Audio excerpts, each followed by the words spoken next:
Hi friends, welcome to our channel. Last class la pathina naam vandu signal na enna wave na enna அப்படின்றத நாம பார்த்தோம். So இன்றைக்கி வந்து பார்த்திங்கன்னா அது எஸ்பெஷலி நம்ம சைன் வேவ் பார்த்தோம். இன்றைக்கி நம்ம வந்து அந்த சைன் வேவனுடைய ஆவரேஜ் வேல்யூ எவ்வளோ இருக்குது, அதே போல் ஆர்எம்எஸ் வேல்யூ எவ்வளோ இருக்குன்றதை நம்ம இந்த வீடியோவில் பார்க்கலாம். ஸோ பார்க்கறதுக்கு முன்னாடி நம்ம சேனல் சப்ஸ்கிரைப் பண்ணிக்கோங்க. மறக்காமல் பக்கத்தில் இருக்கிற பெல் பட்டன் கிளிக் பண்ணிக்கோங்க. அப்போ தான் நான் போடக்கூடிய வீடியோஸ் வந்து நோட்டிஃபிகேஷன் வரும். ஸோ நீங்கள் எல்லா வீடியோ மிஸ் பண்ணாமல் பார்க்க முடியும். ஸோ இப்போ நம்ம டாபிக்ல போகலாம். Average value. ஸோ இப்போ நமக்கு ஆவரேஜ் வேல்யூனா என்ன, ஜென்ரலாக பார்த்தீங்கன்னா பேசிக்காகவே நமக்கு வந்து ஒரு 10 வேல்யூ இருக்குது. இந்த 10 வேல்யூனுடைய ஆவரேஜ் வேல்யூ கண்டுபிடிக்கணும்னா அந்த 10 வேல்யூமே நம்ம ஆட் பண்ணி டிவைட் பை 10ஆல் நம்ம என்ன பண்ணுவோம், டிவைட் பண்ணுவோம். ஸோ இதுதான் வந்து ஆவரேஜ் வேல்யூ. ஸோ அதே போல் இப்போ நம்ம வந்து பைக்கில் போயிட்டுருக்கோம். ஸோ இப்போ வந்து ஒரு பைக்கில் போயிட்டுருக்கும் போது ஒரே ஸ்பீடில் நம்ம போக மாட்டோம். ஸோ அப்போ பார்த்திங்கன்னா நம்ம வந்து சில நேரங்களில் வந்து ஒரு 20 km/h ஸ்பீடில் போவோம். சில நேரங்களில் வந்து கொஞ்சம் ஃபாஸ்ட்டாக 60 km/h ஸ்பீடில் போவோம். ஸோ இன்னும் கொஞ்சம் 40 km/h அல்லது 50 km/h சொல்லிட்டு வித்தியாசமான ஸ்பீடில் நம்ம போயிட்டுருப்போம். ஆனால் ஆவரேஜ் ஸ்பீட் அப்படின்னு ஒன்று இருக்கும்.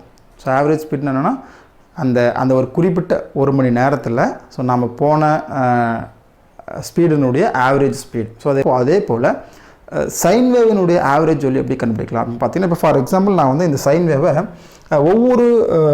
ஒவ்வொரு டைம் இன்ஸ்டன்ட்லேயும் நான் என்ன பண்ணுறேன்னா அதனோட வேல்யூவை கண்டுபிடிச்சி டிவைட் பண்ணி எத்தனை டைம் இன்ஸ்டன்ட் வேல்யூவில் நான் வந்து வேல்யூ எடுத்தனோ அத்தனையால் டிவைட் பண்ணால் நமக்கு ஆவரேஜ் வேல்யூ கிடச்சிடும். ஃபார் எக்ஸாம்பிள் இப்போ பார்த்தீங்கன்னா, ஸோ இங்கே ஒரு வேல்யூ கண்டுபிடிக்கிறேன், இங்கே ஒரு வேல்யூ, இங்கே ஒரு வேல்யூ, இங்கே ஒரு வேல்யூ, இங்கே ஒரு வேல்யூ, இந்த மாதிரி கண்டுபிடிக்கிறேன். ஸோ இப்போ இங்கே V1, இங்கே V2, அதே போல் Vn வச்சுக்கோங்க. ஸோ அப்போ ஆவரேஜ் வேல்யூன்றது என்ன இருக்குன்னு பார்த்தீங்கன்னா V average which is equal to V1 plus V2 plus V3 up to Vn divided by n. So இதுதான் ஆவரேஜ் வேல்யூ இருக்கும். இந்த ஆவரேஜ் வேல்யூ வந்து பார்த்திங்கன்னா ஒரு DC வேல்யூ. ஸோ ஏன் பார்த்தீங்கன்னா நம்ம இந்த V1 V2 ஒவ்வொரு இடத்துலையும் எடுக்கக்கூடியது ஒரு கான்ஸ்டன்ட் வேல்யூவாக தான் இருக்கும். ஃபார் எக்ஸாம்பிள் இங்கே 2 volt, இங்கே 3 volt, இங்கே 5 volt, இங்கே வந்து 4 volt, இங்கே 3 volt, இந்த மாதிரி நமக்கு வந்து ஒரு கான்ஸ்டன்ட் வேல்யூ தான் நமக்கு இருக்கும். ஸோ இந்த V1 V2 V3லாம் பார்த்திங்கன்னா உங்களுக்கு வந்து ஒரு DC வேல்யூ தான். அப்போது நமக்கு வந்து கிடைக்கக்கூடிய ஆவரேஜ் வேல்யூ என்னென்னா DC வேல்யூ தான். அதனால் V ஆவரேஜ் இருந்தாலும் சரி அல்லது VDC அப்படின்னாலும் ஒன்று தான். ஸோ DC வேல்யூ அல்லது ஆவரேஜ் வேல்யூனாலும் ஒன்று தான். பட் இங்கே வந்து பார்த்திங்கன்னா நம்மளுடைய சிக்னல் வந்து டிஸ்க்ரீட்டாக இல்லை, கண்டினியூஸாக இருக்குது. ஏன்னா நம்ம வந்து இப்போது V1ன்றது இந்த இடத்துல தான் எடுக்கணும்னு சொல்ல முடியாது. அதுக்கு முன்னாடி எடுக்கலாம், பின்னாடி எடுக்கலாம், அல்லது இன்னும் நம்பர் ஆஃப் என்னுடைய வேல்யூ, நம்பர் ஆஃப் சாம்பிள்ஸ்னுடைய வேல்யூஸ், அதாவது கவுண்ட் வந்து அதிகமாக கூட இருக்கலாம். ஸோ அப்போ கண்டினியூஸாக இருக்கிறதுனால நம்ம என்ன பண்ணுறோன்னா இந்த சம்மேஷன் யூஸ் பண்ணுறதுக்கு பதில், அதாவது சம் யூஸ் பண்ணுறதுக்கு பதில் நம்ம என்ன பண்ணுறோன்னா ஸோ சம் பண்ணுறதுக்காக நமக்கு வந்து இன்னொரு மேத்தமெட்டிக்கல் ஆப்ரேட்டர் இருக்குது. என்னென்னு பார்த்தீங்கன்னா இன்டெகிரேஷன். ஸோ அப்போ இன்டெகிரேஷனை யூஸ் பண்ணி தான் நம்ம என்ன பண்ண போகிறோம்னா ஆவரேஜ் வேல்யூ கண்டுபிடிக்க போகிறோம். ஸோ எப்படி கண்டுபிடிக்கணும்னு பார்த்தீங்கன்னா, ஸோ இது 1/n இங்கே 1 டிவைட் பை n போட்டிருக்கேன். ஸோ இங்கே டோட்டல் டைம் பீரியட் வந்து பார்த்திங்கன்னா நம்ம வந்து t அப்படின்னு வச்சுக்கோம். ஸோ அப்போ ஆவரேஜ் வேல்யூன்னு பார்த்தீங்கன்னா 1/t integration 0 to t. So இந்த சிக்னலினுடைய இப்போ ஃபார் எக்ஸாம்பிள் ஜென்ரலாக நம்ம போடுவோம், அதுக்கப்புறம் நம்ம வந்து வீக் வருவோம். ஸோ ஆவரேஜ் வேல்யூ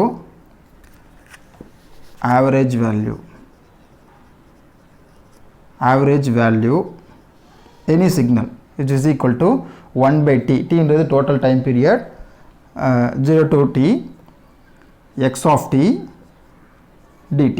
ஸோ இதுதான் பார்த்தீங்கன்னா ஆவரேஜ் வேல்யூ. ஆவரேஜ் அதாவது எந்த ஒரு சிக்னலுக்கும் அல்லது எந்த ஒரு வேவ்க்கும் நம்ம கண்டுபிடிக்கிறதுக்கான ஆவரேஜ் வேல்யூக்கான ஃபார்முலா. ஸோ டீன்றது இந்த n மாதிரி. ஸோ எக்ஸ் ஆஃப் டி வந்து என்ன பண்ணுறோம், ஒவ்வொரு டைம் இன்ஸ்டன்ட்லையும் நம்ம வந்து கண்டுபிடிக்கிறோம். இது இன்டெகிரேஷன் யூஸ் பண்ணி கண்டுபிடிக்கிறோம். ஸோ இப்போ நாம் இங்கே எடுத்துருக்கிறது வந்து பார்த்திங்கன்னா நான் வந்து உங்களுக்கு வோல்டேஜ் சிக்னல் எடுத்திருக்கேன். அதனால தான் Vm போட்டிருக்கேன். Maximum value Vm, minimum value -Vm. So அதனால் நம்ம வந்து V ஆவரேஜ் நம்ம கண்டுபிடிக்கலாம். ஸோ சைன் வேவனுடைய ஆவரேஜ் வேல்யூ, அதாவது average value of voltage sine வேவனுடைய வோல்டேஜினுடைய ஆவரேஜ் வேல்யூ நம்ம கண்டுபிடிக்கலாம். ஸோ இதே போல் கரண்ட்டுக்கும் நீங்கள் கண்டுபிடிக்கலாம். ஸோ கரண்ட் சிக்னல் எடுத்து நீங்கள் கண்டுபிடிக்கலாம். பட் எனிவே ரெண்டுமே சேம் தான். ஸோ வோல்டேஜ் சிக்னல் கண்டுபிடிச்சிங்கன்னா கரண்ட் சிக்னலுக்கு இதே போல் தான் நமக்கு வரும். ஏன்னா இன்ஸ்டெட் ஆஃப் வீக்கு பதில் ஐ வரும். ஸோ இப்போ பாருங்கள் V average which is equal to, so இங்கே வந்து டோட்டல் டைம் பீரியட். இப்போ வந்து பார்த்தீங்கன்னா ஸோ இங்கே ஒரு முக்கியமான இது இப்போ ஆக்சுவலி இன்னொரு மீனிங் இருக்குது ஆவரேஜ் வேல்யூக்கு. ஸோ ஆவரேஜ் வேல்யூனா பார்த்தீங்கன்னா area under the curve. So complete curve. So ஒரு கர்வுக்கு கீழே இது நம்ம மேத்தமெட்டிக்கலே படிச்சிருப்போம், மேக்ஸில் நம்ம படிச்சிருப்போம். ஒரு கர்வுக்கு கீழே இருக்கக்கூடிய ஏரியாவினுடைய வேல்யூ தான் நம்ம என்ன சொல்கிறோம்னா ஆவரேஜ் வேல்யூ அப்படின்னு சொல்கிறோம். அப்போ ஏரியா அண்டர் த கர்வ்னு எடுத்துக்கிட்டிங்கன்னா இப்போ பாருங்கள், ஸோ இது பாசிட்டிவ் ஆஃப் சைக்கிள், இது நெகட்டிவ் ஆஃப் சைக்கிள், ரெண்டுமே சேம் ஆக்சுவலாக சிமெட்ரிக்காக தான் இருக்கும். அப்போ பாசிட்டிவ் ஆஃப் சைக்கிளுக்கு உள்ளார இருக்கக்கூடிய ஏரியா நான் வந்து சப்போஸ் ப்ளஸ் ஏன்னு வச்சுக்கிட்டிங்கன்னா நெகட்டிவ் ஆஃப் சைக்கிள் இருக்கக்கூடிய ஏரியா மைனஸ் ஏ. அப்போ ஆவரேஜ் வேல்யூன்னு எடுத்துட்டிங்கன்னா ரெண்டத்தையும் ஆட் பண்ணிங்கன்னா உங்களுக்கு ஆவரேஜ் வேல்யூ 0 ஆகிடும். ஆவரேஜ் வேல்யூ என்ன ஆகிடும் பார்த்தீங்கன்னா 0 ஆகிடும். அப்போ ஒரு ஃபுல் சைன் வேவ், ஒரு ஃபுல் சைன் வேவுக்கான ஆவரேஜ் வேல்யூ வந்து பார்த்திங்கன்னா 0. So V average equal to 0. இது வந்து எதுக்குன்னா ஃபார் ஃபுல் சைன் வேவ். ஒரு ஃபுல் சைன் வேவுக்கு ஒரு ஆவரேஜ் வேல்யூ வந்து பார்த்திங்கன்னா 0. பட் நம்ம ஆஃப் வேவுக்கு நம்ம கண்டுபிடிக்கலாம். ஸோ ஆஃப் வேவுக்கு எப்படி இருக்கும் அப்படின்னு பார்த்தீங்கன்னா V average for half wave கண்டுபிடிக்கலாம், which is equal to, so இங்கே வந்து நான் வந்து ரேடியன்ஸ் பர் செகண்ட், இங்கே வந்து ஒமேகா டீனே எடுத்திருக்கேன் நான். ஸோ அதனால நம்ம வந்து இங்கே ஆங்கிளில் போட்டிருக்கேன். அப்போது 1/tன்றது ஆஃப் வேவ் தான் நம்ம எடுத்துக்க போகிறோம். ஃபுல்லு எடுத்தால் 0 வரப்போகுது, ஆனால் ஃபுல்லாக எடுத்துக்க போதில்லை, நம்ம ஆஃப் வேவ் தான் எடுத்து பண்ண போகிறோம். ஸோ ஆஃப் வேவ்னா பை தான், 0 to π. இதில் பாதி எவ்வளோன்னு பார்த்தீங்கன்னா பை, 0 to π. அப்போ டீன்றது என்ன 0 to π இன்டகிரேஷன் 0 to π, ஏன்னா ஆஃப் வேவ்ன்றதுனால, into V of T, into V of T D omega T. ஏன்னா எக்ஸாக்ட் சிஸ்டம் ஒமேகா டி எடுத்துக்க, டிடி போடல, டி ஒமேகா டி, அதாவது டி ஒமேகா டி இப்படி போடணும். ஸோ பார்த்தீங்கன்னா 1/π இன்டகிரேஷன் 0 to π. வி ஆஃப் டிக்கு பதிலாக நம்ம என்ன பண்ணலாம், VM sin omega T D omega T. So நம்ம வந்து நம்மளோட வேரியபிள் வந்து இப்போ ஒமேகா டி, டி கிடையாது. ஸோ அப்போ நம்ம இன்டகிரேட் பண்ணலாம். vm/π, vm வந்து constant value, vm/π sin omega டியை நம்ம வந்து இன்டகிரேட் பண்ணும்போது நமக்கு என்ன கிடைக்கும், காஸ் கிடைக்கும், மைனஸ் காஸ் கிடைக்கும், மைனஸ் காஸ் ஒமேகா டி. நான் ஒமேகா டியை பொறுத்து தான் நம்ம என்ன பண்ணுறோம், நம்ம இன்டகிரேட் பண்ணுறோம். அப்போ 0 to π limit, upper limit pi, lower limit 0. So which is equal to vm/π. So இந்த மைனஸை நம்ம வெளியில் கொண்டு வந்துடுவோம், மைனஸ் vm/π. ஸோ இப்போ அப்பர் லிமிட் அப்ளை பண்ணுவோம், cos π. இப்போ நம்ம ஒமேகா டிக்கு பதிலாக சப்ஸ்டியூட் பண்ணணும், ஏன்னா ஒமேகா டியை பொறுத்து நம்ம வந்து இன்டகிரேட் பண்ணோம். அதனால் cos π minus lower limit cos 0, which is equal to minus vm/π cos π minus 1 minus cos 0 1. So பார்த்தீங்கன்னா 2 times of vm/π. ஸோ இதுதான் பார்த்தீங்கன்னா v ஆவரேஜ் வேல்யூ. இது வந்து for half wave, half sine வேவ்னு போட்டுக்கலாம், ஆஃப் சைன் வேவ். ஒரு full sine வேவ்னால் நமக்கு வந்து 0, ஆனால் இதுவே ஆஃப் சைன் வேவ்க்கு 2vm/π. ஸோ இதுதான் வந்து பார்த்தீங்கன்னா average value for sine wave, half sine wave, full sine wave. So இது நமக்கு புரிஞ்சால் தான் நமக்கு அடுத்து வரக்கூடிய ரெக்டிஃபையரில் வரக்கூடிய ஆஃப் வேவ் ரெக்டிஃபையரில் ஆஃப் வேவ் ரெக்டிஃபையர்னுடைய ஆவரேஜ் வேல்யூ என்ன, அதனுடைய ஆர்எம்எஸ் வேல்யூ என்ன. ஏன்னா அது தெரிஞ்சால் தான் நமக்கு வந்து ரிப்பிள் ஃபேக்டர்னா என்ன, ஃபார்ம் ஃபேக்டர்னா என்ன, எஃபிஷியன்சினா இதெல்லாம் நம்ம வந்து தெரிஞ்சிக்க முடியும். ஸோ அதனால தான் நம்ம இதை ஃபஸ்ட்டு பார்க்குறோம். ஸோ அடுத்தது நம்ம பார்க்குறது ஆர்எம்எஸ் வேல்யூ. ஸோ ஆர்எம்எஸ்ன்றது ரூட் மீன் ஸ்கொயர் வேல்யூ. ஆர்எம்எஸ்ன்னு பார்த்தீங்கன்னா root mean square, root mean square value. So இந்த ரூட் மீன் ஸ்கொயர் வேல்யூ அப்படின்னு பார்த்தீங்கன்னா ஃபஸ்ட் நம்ம ஃபிசிக்கல் மீனிங் தெரிஞ்சுக்கணும். இப்போது நான் ஒரு ரெசிஸ்டர் எடுத்துக்கிறேன், சம் லோடு, அங்கே வந்து ரெசிஸ்டர் எடுத்துக்கிறேன். இந்த ரெசிஸ்டருக்கு நான் வந்து டிசி அப்ளை பண்ணுறேன், டிசி வோல்டேஜ் அப்ளை பண்ணுறேன். இது VDC R resistor R. Some time T, ஒரு குறிப்பிட்ட டைமில் நான் என்ன பண்ணுறேன், அந்த ரெசிஸ்டருக்கு வோல்டேஜ் அப்ளை பண்ணுறேன். அப்போ இது வந்து ஒரு கொஞ்ச நேரம் ஹீட்டாக இருக்கும், இந்த குறிப்பிட்ட டைமில் ஹீட்டாக இருக்கும். இப்போது அதே ரெசிஸ்டர், சேம் ரெசிஸ்டர், இப்போ நான் வந்து ஒரு ஏசி அப்ளை பண்ணுறேன், ஏசி சிக்னல் அப்ளை பண்ணுறேன். அதே டைமில், அதே சேம் டைம், இங்கே ஒரு ஹீட் ஜென்ரேட் ஆகிருக்கும், டெம்பரேச்சர் உருவாயிருக்குங்க. For example some temperature, for example 20 degree வச்சுக்கோங்களேன். இதே 20 டிகிரி இந்த டைம் பீரியடில் இந்த ரெசிஸ்டர் ஹீட் ஆகிறதுக்கு எடுத்துக்கக்கூடிய ஏசி சிக்னல் உங்களுக்கு புரிஞ்சிருக்குன்னு நினைக்கிறேன். ஃபஸ்ட் நம்ம வந்து ஒரு ரெசிஸ்டர் எடுத்துக்கிறோம், சம் லோட், அதுக்கு டிசி அப்ளை பண்ணுறோம் ஒரு குறிப்பிட்ட டைம் பீரியட், ஒரு குறிப்பிட்ட ஃபார் எக்ஸாம்பிள் 5 மினிட்ஸ் வச்சுக்கோங்களேன். 5 மினிட்ஸில் அந்த ரெசிஸ்டர் ஒரு குறிப்பிட்ட ஹீட் அங்கே ஜென்ரேட் ஆகிருக்கும், ஒரு டெம்பரேச்சர் அங்கே இன்க்ரீஸ் ஆகிருக்கும் டிசி வோல்டேஜால். இப்போ எனக்கு அதே டைம் பீரியடில் அதே ரெசிஸ்டரில் அதே அமௌண்ட் ஆஃப் ஹீட் வந்து ரெசிஸ்டரில் ஜென்ரேட் ஆகணும். அப்படின்னா அங்கே எவ்வளோ ஏசி சிக்னல் கொடுத்துருக்கணும், அந்த ஏசி சிக்னலுடைய வேல்யூ தான் பார்த்திங்கன்னா ஆர்எம்எஸ் வேல்யூ. அப்போ ஆர்எம்எஸ் வேல்யூ அப்படின்றது என்னென்னு பார்த்தீங்கன்னா ஒரு ஏசி வேல்யூ. அது கண்டிப்பாக என்னவாக இருக்கும், ஒரு ஆல்டர்னேட்டிங் ஏசி சிக்னலாக தான் இருக்கும், ஏசி வேல்யூவாக தான் அது இருக்கும். ஸோ இதுதான் ரொம்ப முக்கியமானது. இன்னொரு மட்டும் சொல்கிறேன் பார்த்துக்கோங்க. ஒரு ரெசிஸ்டர் எடுத்துக்கிறோம், நம்ம ஒரு ரெசிஸ்டருக்கு அக்ராஸாக ஒரு டிசி வோல்டேஜ் அப்ளை பண்ணுறோம் ஒரு குறிப்பிட்ட டைம் பீரியடுக்கு. அந்த குறிப்பிட்ட டைம் பீரியடில் அந்த ரெசிஸ்டர் ஆனது கொஞ்சம் ஹீட்டாக இருக்கும். இப்போது அதே ஹீட் அதே ரெசிஸ்டர் அதே டைம் பீரியடில் நாம் அதே ஹீட் ஜென்ரேட் ஆகிறதுக்கு தேவைப்படக்கூடிய ஏசி சிக்னலை நம்ம அப்ளை பண்ணோம்னா அந்த ஏசி வேல்யூ தான் ஆர்எம்எஸ் வேல்யூ.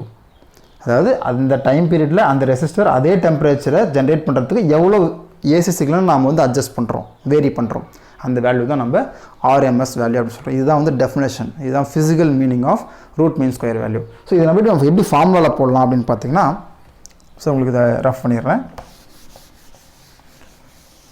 இப்போ நம்ம வந்து ஒரு விஆர்எம்எஸ் எடுத்துப்போம், ஏன்னா நம்ம வோல்டேஜ் சிக்னல் தான் எடுத்திருக்கோம், அதனால் விஆர்எம்எஸ் எடுத்துப்போம். VRMS equal to root, first root போட்டுக்கோங்க. மீன்னா 1/t, ஆவரேஜ் கண்டுபிடிக்கிற மாதிரி தான். ரூட் மீன் ஸ்கொயர், அப்போ 0 to t. ஸோ இது மீன் எடுத்துக்கிறோம். v ஆஃப் t, அதாவது v square of t dt. So v square ஏன் போட்டிருக்கேன், ஸ்கொயர் பண்ணணும். ஸோ இதுதான் வந்து root mean RMS value. So root mean square, root mean square value. அப்போ இந்த விஆர்எம்எஸ் வேல்யூ சைன் வேவ்க்கு எப்படி இருக்குது அப்படின்றத இப்போ நம்ம கண்டுபிடிக்கலாம். So as usual same. So நாம் வந்து எப்படி ஆவரேஜ் வேல்யூ போட்டோமோ அதே போல் தான். VRMS equal to root 1 full wave எடுத்துக்கலாம் நம்ம, 1/2π இன்டெகிரேஷன் 0 to 2π. நமக்கு ஆவரேஜ் வேல்யூ தான் 0 ஆகுது ஃபுல் வேவில், அதனால் ஆஃப் வேவ் கண்டுபிடிச்சோம். பட் இங்கே ஆர்எம்எஸ் வேல்யூ அந்த மாதிரி கிடையாது, அதனால் நம்ம ஃபுல் வேவ் எடுத்துக்கலாம். 1/2π 0 to 2π. வி ஆஃப் டீன்றது என்ன, VM square sine square omega T, இங்கே திரும்பவும் டி ஒமேகா டி. ஸோ ஏன்னா நம்ம வந்து எக்ஸ்எக்ஸில் ஒமேகா டி எடுத்திருக்கோம், இங்கே வேரியபிள் வந்து ஒமேகா டி. அப்போது root of VM square constant வெளியே எடுத்துடலாம், VM square by 2π integration 0 to 2π. Sine square omega T என்ன இல்லைனா நம்ம ட்ரிக்னோமெட்ரியில் நமக்கு வந்து பார்த்திங்கன்னா 1 - காஸ், அதாவது sine square theta equal to, சைடில் போடுறேன், sine square theta equal to 1 - cos 2 theta divide by 2 எழுதலாம். ஸோ அந்த ஃபார்முலா, அந்த ட்ரிக்னோமெட்ரி ஐடென்டிட்டி நம்ம இங்கே யூஸ் பண்ணலாம். அப்போது 1 - cos 2 ஒமேகா டி, இங்கே தீட்டான்றது omega T whole divide by 2 into T omega T. So அப்போ இதிலிருந்து, ஸோ இங்கே பார்த்தீங்கன்னா root of VM square by, so இந்த 2 வெளியே கொண்டு வந்துடலாம், இந்த 2 வெளியே கொண்டு வந்தால் நமக்கு 4π ஆகிடும். ஸோ இந்த 2 வெளியே வந்தால் 4π ஆகிடும். ஸோ இங்கே என்ன இருக்குன்னு பார்த்தீங்கன்னா, ஸோ ரிமைனிங் வந்து integration 0 to 2π 1 - cos 2 omega T into T omega T இருக்குது. ஸோ இப்போ நம்ம இன்டகிரேட் பண்ணலாம். விஎம் ஸ்கொயர் பை 4π, ஒமேகா டியை பொறுத்து நம்ம இன்டகிரேட் பண்ணோம். அப்போ 1 பொறுத்து பண்ணும்போது ஒமேகா டி தான் கிடைக்கும், மைனஸ் காசு பண்ணால் sine 2 omega T divide by 2, ஏன்னா அங்கே 2 இருக்கிறதுனால டிவைட் பை 2 போடணும் இன்டகிரேஷன்னா. லிமிட் வந்து 0 to 2π, லிமிட் 0 to 2π. ஸோ இப்போ நம்ம லிமிட் அப்ளை பண்ணலாம். VM square by 4π. இப்போ நம்ம லிமிட் ஒமேகா டிக்கு பதிலாக சப்ஸ்டியூட் பண்ணோம், டிக்கு பதில் கிடையாது, ஏன்னா நமக்கு வேரியபிள் வந்து ஒமேகா டி. அப்போ ஒமேகா டிக்கு பதிலாக upper limit 2π minus sine 4π by 2. So என்னன்னு பார்த்தீங்கன்னா அங்கே 2 × 2 2π வந்துடும். அப்போ 4π ஆகிடும் by 2 minus 0 திரும்பவும் minus 0 minus sin 0 0 தான். ஸோ திரும்பவும் பார்த்தீங்கன்னா vm square by 4π into 2π. So இதுவும் sin 4πயும் நமக்கு 0 தான். ஏன்னா sin 2π sin 4π எல்லாமே நமக்கு 0. அப்போ இது ஃபுல்லாகவே நமக்கு 0 ஆகிடும். அப்போ பை கேன்சல், இதுவும் இதுக்கான 2 ஆகிடும். Which is equal to root எடுத்தோம்னா vm ஸ்கொயருக்கு vm வந்துடும், 2க்கு ரூட் 2 வந்துடும். ஸோ இதுதான் வந்து VRMS value of sine wave. இதுவே ஆவரேஜ் வேல்யூன்னா IRMSன்னு வந்துடும். அவ்வளோதான். விக்கு பதில் நம்ம என்ன போட போகிறோம், ஐ போட போகிறோம். ஸோ நம்ம போகிறதானே போடலாம். IRMS equal to IM by root 2. So இப்போ நம்ம ஜஸ்ட் இதுக்கு முன்னாடி கண்டுபிடிச்சோம் average value. So V average equal to என்ன, V average equal to 2Vm by pi. அதே போல் I ஆவரேஜ் என்னவாக இருக்குன்னு பார்த்தீங்கன்னா 2 times of IM by pi இருக்கும். ஸோ இது ரெண்டும் நீங்கள் ஞாபகம் வச்சுக்கோங்க. ஒரு சைன் வேவ் இது வந்து பார்த்தீங்கன்னா உங்களுக்கு ஆஃப் வேவ். ஏன்னா ஃபுல் வேவ் உங்களுக்கு 0, இது ஆஃப் வேவ். ஃபுல் வேவினுடைய ஆவரேஜ் வேல்யூ 0. ஸோ அப்போ உங்களுக்கு வந்து ஆவரேஜ் வேல்யூ RMS வேல்யூ புரிஞ்சுக்கணும்னு நினைக்கிறேன். ஸோ நெக்ஸ்ட் கிளாஸில் நாம் வந்து ரெக்டிஃபையர் வந்து ஆரம்பிச்சிடலாம். Thank you friends.